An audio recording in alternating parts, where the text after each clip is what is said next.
I was in school and Comfort came out with a project that they want young ladies to help them start their own businesses, because they could see that in the long run some of us will graduate without jobs. So I applied with a business idea using moringa to make other products, but by that time I didn't really know how to make soap, cream, nothing using moringa. So it was a business competition. It was sponsored by MasterCard Foundation, USAID. That was how Esther got into entrepreneurship.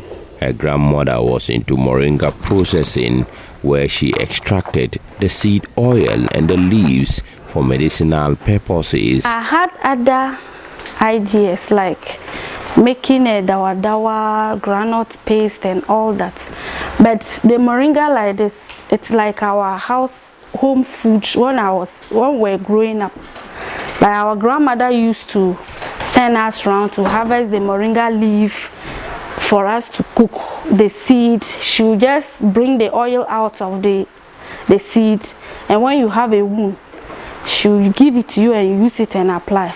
And people used to come to the house to ask her for the oil, and she used to give to them. Esther had to convince a team from Comfort to buy into her moringa business idea. She was empowered to start the moringa business from 100 pieces of moringa soap in her small room to trading on the international market. When I started making the soap, I could make like 100 pieces in a day. Like within a week, it will be okay and we will sell it. It was just on a small scale. I was making the soap in my veranda. We were having a single room where I was living there with my elder sister. A success, she says, was achieved through patience. Esther and her team can produce 3,000 pieces of moringa soap every day.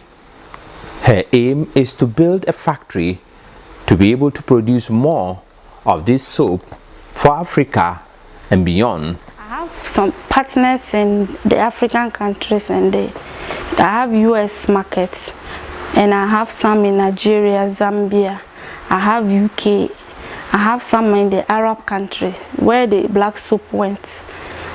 So like if the market is good for them, is the cover that has load certain things, like the US like this. One of the customers is complaining that she brought the things, she can't even take it to the market, the shop, because the shops were all closed. Over 600 people have been trained under her leadership. So I think I've achieved a lot, and I've trained like over 600 people within last year when the COVID came, within last year and now. And as I told you earlier, I'm mentoring people to start their own business. The fact that I'm not making the money alone, and I'm also sharing, I have my experience to grow other people, I think it's a great achievement I've gotten. Esther knows her time on earth is limited, so she doesn't want to waste it living someone else's life. She does not also want to be trapped by dogma, which is to live with the results of the thought of others.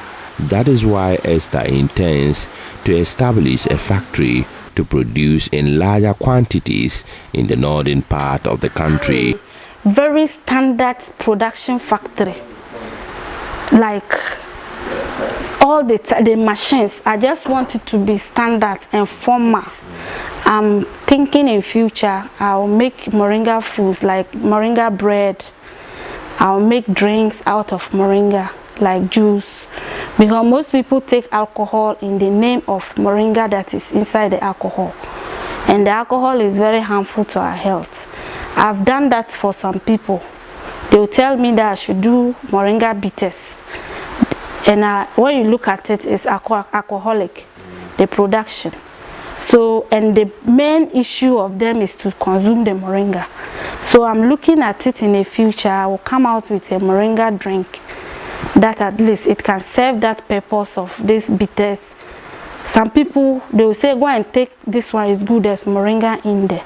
If there's a non-alcoholic moringa juice or wine or something, the person will go for that one. But we have grapes, wine, like those ones, no alcohol inside. And people Esther studied accountancy at the Tamale Polytechnic in 2011. She believes that creativity can solve unemployment in Ghana. Empowering women, according to Esther, is one of the smartest investments she wants to make. She says financial independence gives women choices and it allows them to spend more time on their families, drive growth in their economies, and inspire others in their communities. A report by Mohammed Nurudeen.